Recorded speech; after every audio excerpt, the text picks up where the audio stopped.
Alors, Toi, ma belle. bien, bonjour tout le monde. Puisque ce n'est pas votre premier Creative Morning, je tiens d'abord à vous dire que j'ai beaucoup d'admiration pour vous parce que c'est quand même tôt le matin, une journée de travail après. Donc, vraiment, merci d'être présent en si grand nombre. C'est super. Donc, juste vous faire une petite présentation du déroulement de notre rencontre aujourd'hui. Je vais bientôt passer la parole à Alexia qui va vous présenter un peu la thématique de l'art de la joie qui, selon nous, s'insère très bien dans le thème qui nous réunit ce matin, c'est-à-dire le moment. Parce que la joie, Alexia le décrira sans doute encore mieux que moi, mais c'est aussi une recherche de ce moment-là, fugace, mais très fort et contagieux qu'est la joie.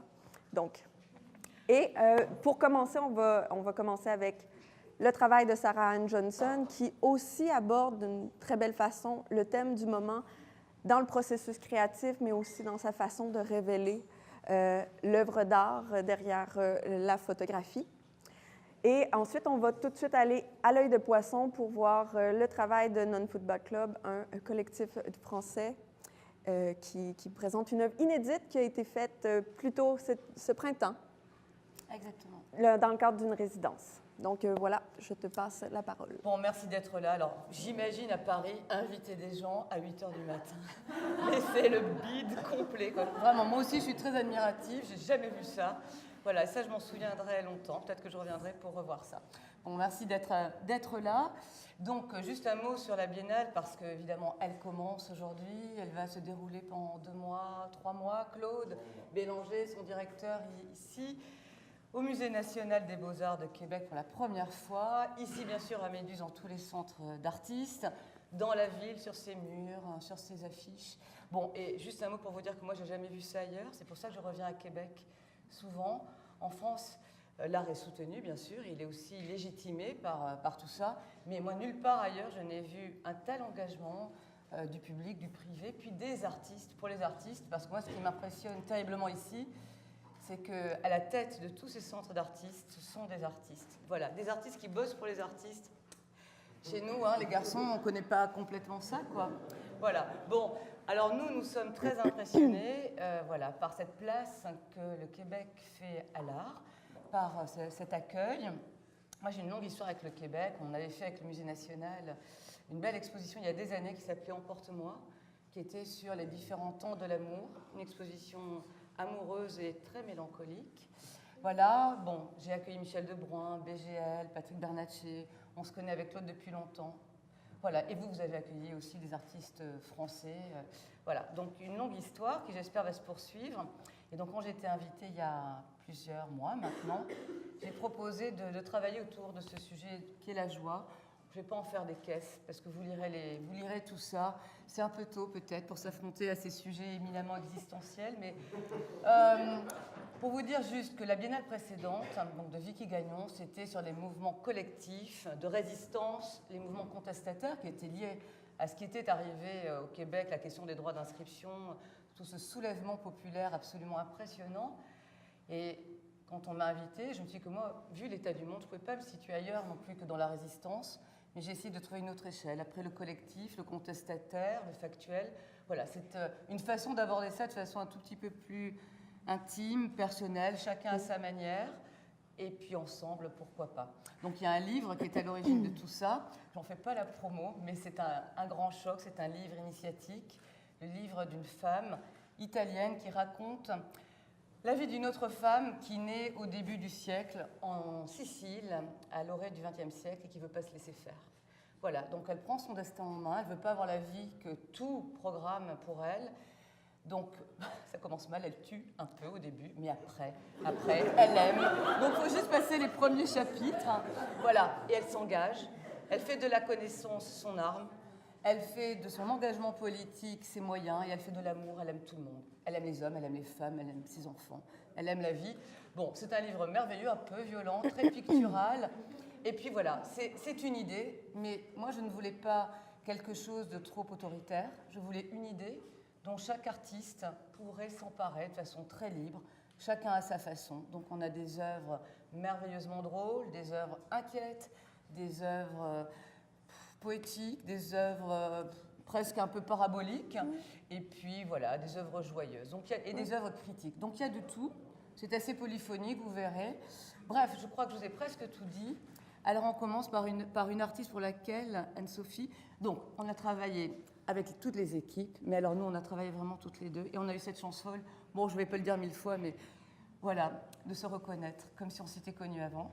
C'est une chance parce que ça n'aurait pas matché, c'était pareil, il fallait travailler ensemble. Voilà, donc ce que vous allez voir aussi, c'est notre projet, c'est nos affections, et on a eu la chance d'avoir beaucoup d'affections communes, même que ça. Oui. Alors, je te laisse. Merci.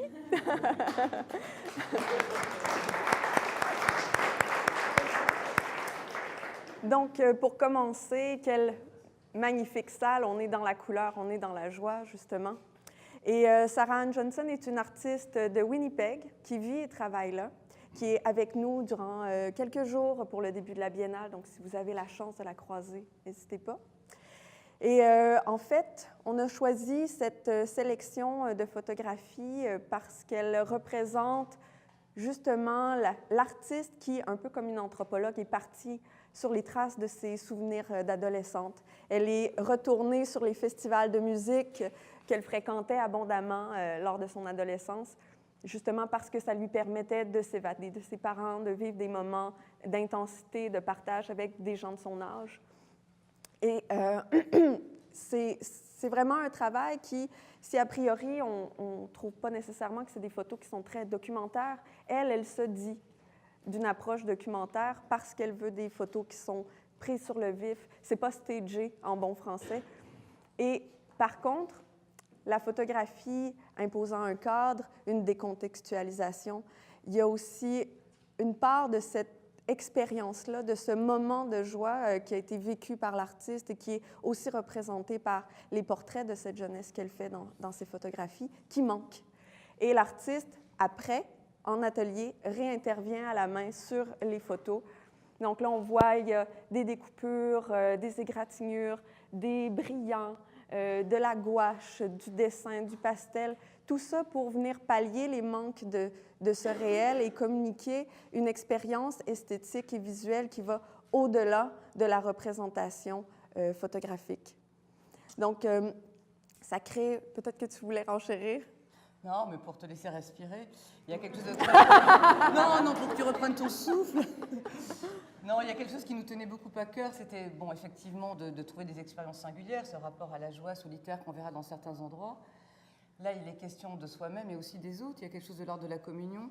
Absolument. Dans les concerts, on l'a tous vécu, que ce soit des concerts de musique classique, que ce soit comme ici des concerts rock, des festivals, d'une façon ou d'une autre, par un moyen ou par un autre, mais surtout grâce à la musique, on est ensemble. Et ça, c'est une communion extraordinaire. C'est presque, on a tous connu ça, c'est une expérience qui est presque rituelle. Presque mystique, hein, presque religieuse. Enfin, j'aime pas du tout ce mot, mais vous voyez ce que je veux dire. Voilà, et donc là, il est question de ça aussi, de ces foules qui toutes sont là, voilà, pour la même raison, pour les mêmes goûts. C'est merveilleux de vérifier qu'on aime quelque chose et qu'on est plusieurs à aimer la même chose. Absolument.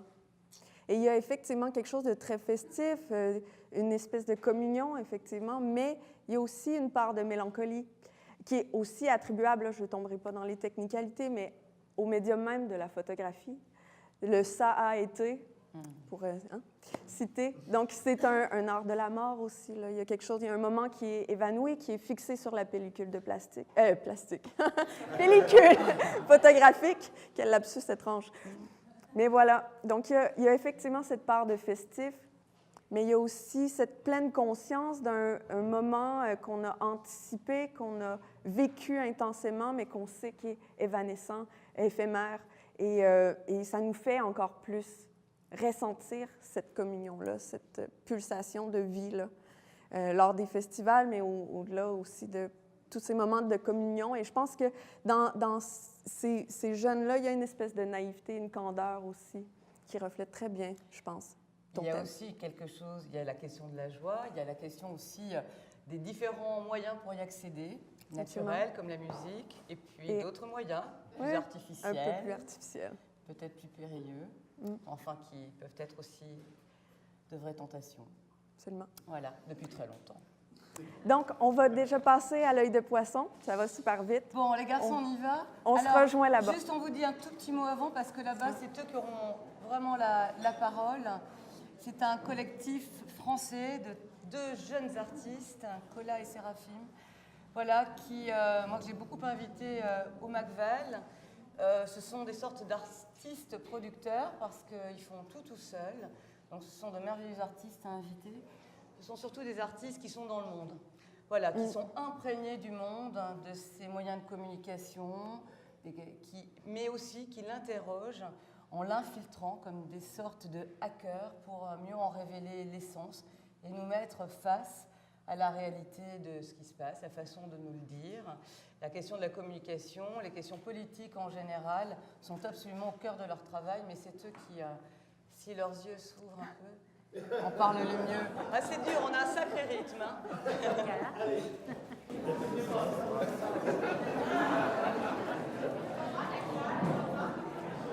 Alors, ça s'appelle Known Football Club. En fait, Known, ça veut dire personne, parce qu'on travaille à deux et il y avait un petit peu la question de l'auteur qui se posait. Du coup, qui fait quoi? Et c'est un petit peu comme dans Ulysse, quand il crève l'œil du cyclope. Il lui dit qu'il s'appelle personne. Et du coup, nous, quand on travaille, on dit qui a fait l'œuvre? En fait, c'est personne.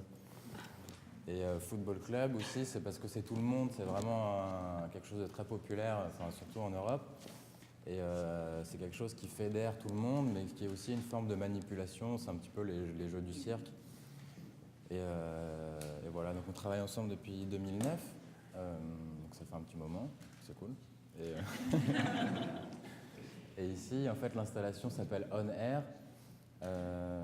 C'est Work 101 On Air. En fait, c'est conçu comme un ensemble. Donc, c'est un travail sur les médias, sur les chaînes d'infos en continu, en fait, qui passent 24 heures sur 24. Et c'est toujours les mêmes informations, mais à chaque fois un petit peu orientées par pays. On voit, par exemple, hier, on regardait les infos du Venezuela. Et ils parlaient de pétrole et de Cuba. Et aux États-Unis, ils parlent par exemple dans la télé, ils parlent de comment on fait ses courses. Donc en fait, c'est vraiment intéressant, quoi. Mais c'est toujours quand même, il y a toujours un branding, il y a toujours la bourse qui passe, il y a toujours des infos qui passent tout le temps. Et c'est sur le flux d'informations, en fait, comment on est plongé dans un flux permanent d'infos et ça nous passe dans la tête comme ça et ça fait peur à tout le monde. Et voilà, donc l'idée c'était un peu ça. Et l'idée c'était comment on reprend le contrôle là-dessus et nous on se dit quand même par le jeu et l'humour on peut détourner les systèmes et en faire quelque chose de différent. Et donc là on a travaillé sur... Donc ça c'est l'idée du pendule de Newton en fait, où sur les bureaux des présidents de sociétés, là, ils poussent une boule et ça fait partir l'autre. Et c'est un espèce de mouvement perpétuel et c'est un peu ça l'idée de l'information en continu, c'est un mouvement perpétuel d'infos c'est vraiment un flux, quoi. Ça passe, c'est comme un courant électrique et l'info se dégrade en fait parce que c'est toujours la même chose. Et là ici on a travaillé sur des plaques de cuivre qu'on a plongées dans l'acide pour ronger l'image, en fait ça creuse la plaque de cuivre.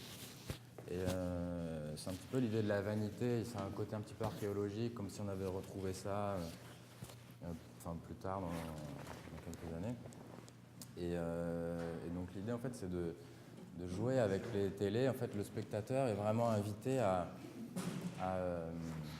casser les télés un petit peu et du coup faire attention derrière. Mais... ouais, j'espère qu'il n'y a personne. Ça fait du bruit. Hein. Faut pas être cardiaque et tout. Hein. Faut pas être cardiaque.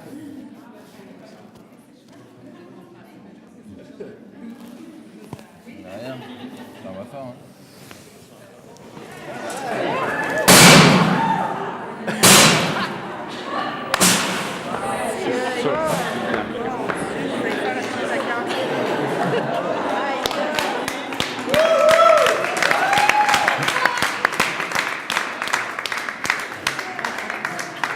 La marche militaire, tout le monde se met en même marche. C'est normal, ça peut passer. Et là, elle marche. Non, mais il faut la rebrancher, je pense. C'est une version bêta. Mais ça fait partie du truc que ça s'abîme. C'est comme les plaques. Il faut que ça se désagrège. Mais c'est, à mon avis, mal branché, certainement. C'est tout. Parce que c'est l'idée de la dégradation, Ouais. de la perte de substance. J'ai un micro, moi. Et ensuite, ça se met dans ce rythme, comme ça, de balancier, où tout le monde suit tout le monde, le flux, l'image, la vidéo, on suit les uns les autres. Ça fait un peu une marche militaire au bruit, comme ça. On se suit, mais on ne sait plus ce qu'on raconte. Et on a enlevé le son, comme ça, au moins, c'est...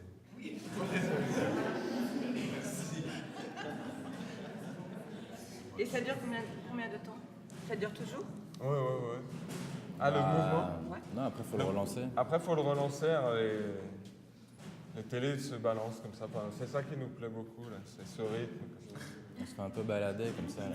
C'est hypnotisant, mais ça donne le mal de mer aussi. Ah, peut-être surtout vous ce matin? Ouais, ça va.